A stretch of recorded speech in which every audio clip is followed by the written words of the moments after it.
This is Resolute and the Resolute Podcast, where we are discipling and developing men to live with conviction. I am Vince Miller, your host, and today we are discussing leading from your core beliefs.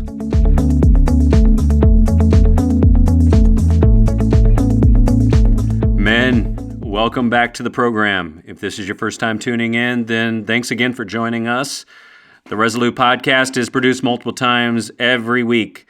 We have Resolute study guides that actually go along with this podcast for your men's group found on the website for members at beresolute.org.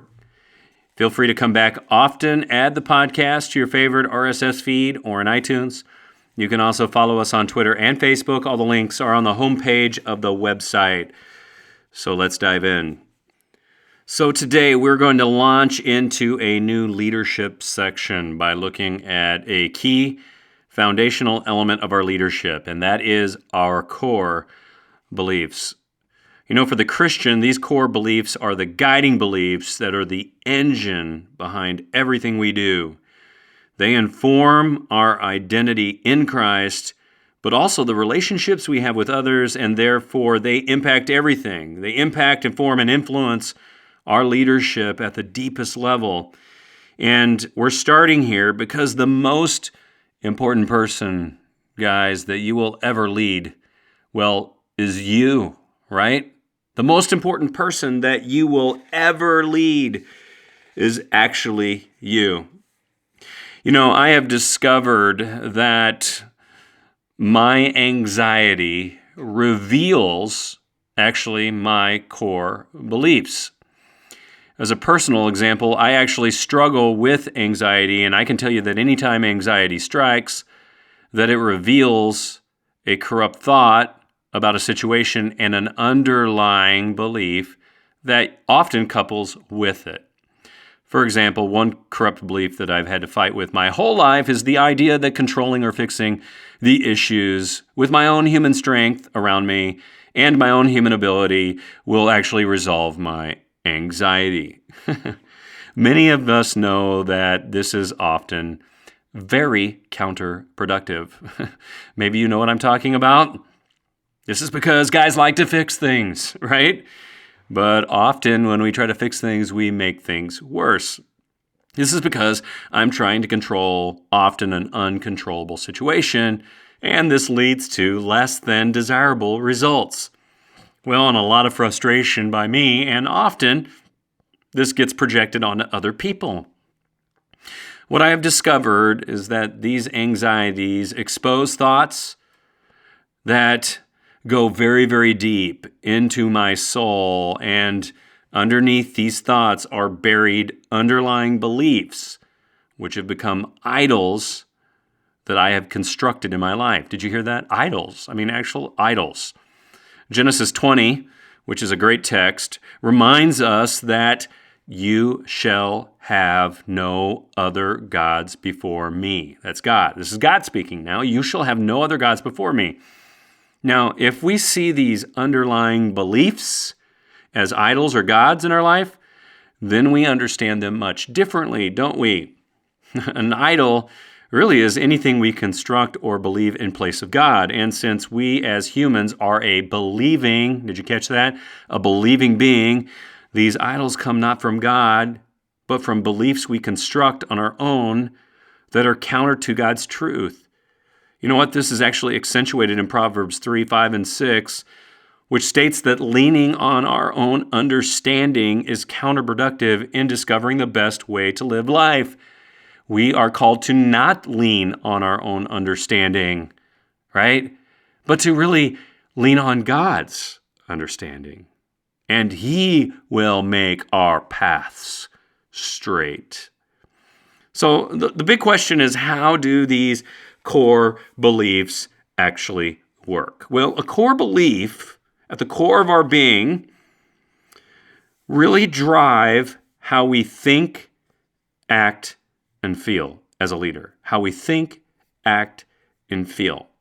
And if we insert an issue into the process, often this issue exposes an anxiety and the things that we believe that drive our thinking, acting, and feeling. One single issue that produces anxiety can expose a variety of beliefs that we actually hold. For example, it not only exposes how we feel, the anxiety, but how we think, and it affects how we act. Let me insert an example. I remember years ago I got a new used car. My kids were in the car for the first drive. We pulled into the garage, and I told them when we pulled into the garage to watch my car when they opened their door to ensure that they did not ding the door on the car parked next to them. I knew that they were not used to the car at this point and therefore might accidentally ding the car. I repeated this request twice to ensure that they understood. You can see where this is going. And still, when my son exited the car, he dinged the door. A good one too. Really dinged it, This event frustrated me or produced anxiety. Now, I want you to know, I rarely erupt at my kids. I'm serious. I'm a grace guy. I like lots of grace. I overextend grace. I'm too gracious to people. It takes me a long time to get frustrated. But for some reason, this just happened at the right moment, on the right day, after I explained the potential issue twice. And I became very angry. In fact, I was so angry I couldn't actually speak. Have you been there? Just at the right moment, on the right day, at the right time? I had to exit the car, and I went in to spend 15 minutes by myself before I could actually cool down. No joke. This event spoke volumes about what was important to me in that moment. And you know what was important? That new car. Not my kid. The car. Of course, I had to go back to my family and apologize, and God left that annoying little ding there in the car until the day I sold it as a reminder to me about all the things in life that are really important. And you know what's really important? My kid. And you know what's not important? The depreciating assets of our life. Now, kind of thinking forward a little bit about this, the process by which we understand these beliefs is called epistemology. Epistemology. This word means the study of knowledge, or, for the more simple of mind, it means how we know that we know. How we know that we know. What is important to understand is that not only do we actively process how we believe, but we can also influence the believing process. It doesn't just happen to us. We can change it. We can lead it. While our anxieties expose how we think, act, and feel in our core beliefs, we must remember that we can also influence and change these beliefs by exposing them to correct beliefs. What we're called to do in the New Testament is to renew the mind and its thoughts and beliefs with, God's truth. Because as we live life, the last thing we want to do is to live with distorted beliefs, because these distort not only the knowing process, but everything that we think, act, and feel. Therefore, in my previous door dinging incident, the thought I had to renew was my belief in the value that my car held to me. Well, I would never verbalize this belief that my car is more valuable than my children. I had a private and personal corrupt belief buried in my mind about the value of my car. And again, while I would never, and I mean never, say that a car is worth more than one of my kids, my feelings, actions, and thoughts communicated this deep-seated belief. And the car dinging event exposed the fact that my car had become an idol. Now, I will say, even though most of the time we never share these things out loud, we do this more often than we realize. We have these little idols and corrupt beliefs buried deep in our heart and mind. And the goal is to replace these corrupt beliefs because they infiltrate and influence our life. What is interesting about core beliefs is that past experiences can influence the way that you think about God, self, and others. You embrace core messages sometimes. These messages are helpful, sometimes they're not. And you pick them up from people like parents, relatives, educators, peers. And as you get older, sometimes you often reevaluate many of these core beliefs, yet there's some that we don't. Therefore, you live with assumed core beliefs that you received as truth in your early life and continue to allow these beliefs to shape you because they're unconscious to you. Long-standing, enduring beliefs about yourself, people, and God are what I'm calling today a core belief. Core beliefs are global in nature, so typically you will consider that your core beliefs are 100% true, and therefore you may ignore or misinterpret evidence that actually contradicts them. So I want you to picture something in your mind. Picture your core beliefs for a moment as the unseen engine and drivetrain at the very core of your automotive belief system. And what they do is impact the direction, speed, and where you steer your life. Beliefs embraced early in our life are often difficult to alter and sometimes compete with biblical truth. And even though you hold an unhelpful belief about yourself, such as I am ugly, or I am stupid, or maybe I'm not talented, refraining from thinking and acting according to this damaging feeling and belief can be incredibly difficult. On the handout today that some of you are not going to see, there is a short list of 9 core beliefs that relate to the faith that you will see on the handout. These are broadly stated and commonly held core beliefs to most churches, and most churches often reference them in a document called a statement of faith. As you scan these 9, you're going to see the fundamentals of the gospel unfold. There are 3 about God, 3 about people, and 3 individual ones that address the church, Bible, and judgment. Why I want you to take a look at this list today is I want you to see that we do not have to figure out our foundational core beliefs. Actually, God discloses them to us through His Word.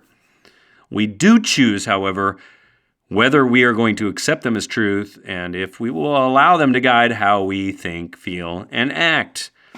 Please remember that I only put 9 on this paper. You may feel that there are more that you would like to include that are biblically based and important to you.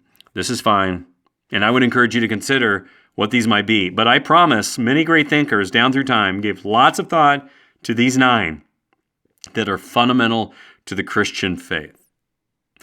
All right, in the last part of our discussion today, I want to talk about how we filter and prioritize these core beliefs. How we filter and prioritize our own core beliefs. We are now getting to matters related to core beliefs that are a little more practical. You see, the most effective leaders are the ones whose personal core beliefs are always on target and whose leadership is deeply tied to their personal core beliefs. Thus, these leaders are always filtering and prioritizing core beliefs from other beliefs and public opinions. I have actually drawn 3 concentric circles that represent, in essence, a target.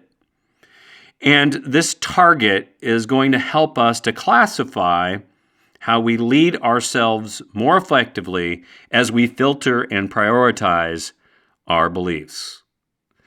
It helps us to differentiate the boundaries of 3 types of beliefs. The first are, in the center of the target, primary core beliefs, for which we'd be willing to actually die. From secondary beliefs, which we might defend. And then finally, on the outer ring, tertiary opinions we might discuss. Understanding the difference gives you a huge leadership advantage. The advantage includes clarity, direction, and effectiveness, but most importantly, maximizing what is critical to our personal beliefs while minimizing issues and events that are less important. The moments that this becomes especially helpful is when we are confronted with issues in our world, workplace, or even our home that impact a core belief. In these moments, we can understand better how to respond by quickly classifying the issue and responding appropriately without allowing the issue, I would say, to hijack or undermine our leadership in responding with unneeded anxiety. In the end, the classification system is going to help us lead ourselves, which again is the most important person to lead. That's right, it's you, gentlemen. So, Kind of imagine in your mind's eye today a target with 3 concentric circles. First, we're going to look at the center of the target. These are our core beliefs. We know they are unchanging and a matter of core biblical truth. For me, these include the 9 that are on your handout today. And for you, they could include other beliefs that are biblically founded, but these are beliefs that we would be willing to die for. Now, as Christians, we need to remember that we may be called to give our life for our faith. While in our lifetime, this may not be true for many of us, there are Christians in many parts of the world who do face this decision every day. Seriously, for me, I would be willing to die for any of the 9 core beliefs, especially the first 3 about God. The greatest example of this in the New Testament was clearly Jesus Christ, who died solely for his core beliefs and not for any sin on his part. But as you scan the Bible, there are numerous other notable examples, men who chose a biblical belief over their own well-being, people who are willing to die for the things that they believe. One great notable example in the Old Testament is Daniel. His whole story is about his willingness. He was willing to die for what some might call novel issues, which to him were issues of worship and faith in God. Second, beliefs outside of the inner ring might fall into the next ring. These are beliefs we will defend, but will not die for. Secondary beliefs that fall into this category are different for everyone. But the critical point is that they are not categorized as critical, essential, or something that we would be willing to die for.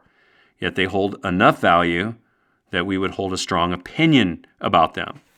In the New Testament, an example of this is actually food sacrificed to idols, very tense issue for Paul in 1 Corinthians 8. Paul the Apostle discusses this issue very precisely. He teaches us that God is one God, Exodus 20, right? Which is a core belief. But that idols have no real existence and therefore do not fall in the category of a core belief. However, he does conclude that conscience and offending others is an issue to defend, secondary ring. And in conclusion, he arrives at not eating food sacrificed to idols, not as a core belief, but as a belief to defend, as it might become a prohibiting factor to the faith of another, which, by the way, becomes a core belief. This interesting juxtaposition of Paul demonstrates the logic behind leading from our core beliefs. So Paul, as he leads through a touchy issue, wrestles it to the ground by categorizing the matters that were core from those that were not. The third and last ring represents opinions. Opinions we will discuss but not rigorously defend, and we definitely are not going to die for these things, right? An example of this would be the thought surrounding apocalyptical timing or the return of Jesus Christ. While this is worthy of discussion, the central core belief issue is that Jesus will come again. That's a core belief. Just go back to the 9. But the exact timing of this return is open for much interpretation. While we can discuss this, and I would say it is worshipful to do so respectfully, trying to predict the details that even Jesus was not privy to is a matter of opinion, right? So we can feel freedom to discuss it, but defending and dying for an opinion on the date of Christ's return here would be counterproductive. The easiest way to recall this filter is with these 3 words: die, defend, discuss. Die, defend, discuss. Primary, secondary, tertiary. And now you have a filter and categories for issues that may be a matter of religious or Christian belief. Now, there are a couple of contexts that this comes in really handy in your personal leadership. Here's one.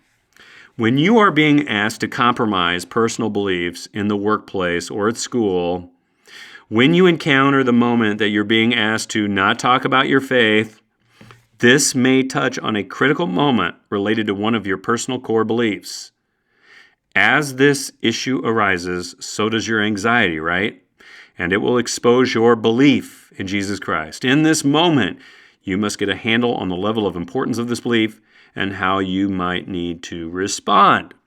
There is, however, a second context that this comes in super handy, and it is often in debates that include religion or politics on various forums like, let's say, social media or at Thanksgiving dinner at the in-laws' house. For us, these issues often escalate quickly because people are not effective at communicating their core beliefs, or perhaps they don't listen and understand the beliefs of others. So I have used this tool to aid me in what are often deeply personal and powerful beliefs that expose me and others for who we truly are. And by the way, how you handle these issues is of utmost importance, not only for you, but the impact of Christianity to others. Well, gentlemen, that's the show. Thanks for listening. If you enjoyed our time today, I hope you'll pass this podcast along to other men that you know. Just head to the website for the Resolute app or simply share this feed with someone else. Man, I also want to encourage you to find a couple of other men to join in with you. Listening on your own is great, but doing this with a couple of other men is way, way, way better. Plus, you can talk through your beliefs, you can take a look at these handouts, and you can really build your leadership with this. So guys, get off the bench, get into the game, and please join us next time for another edition of the Resolute Podcast.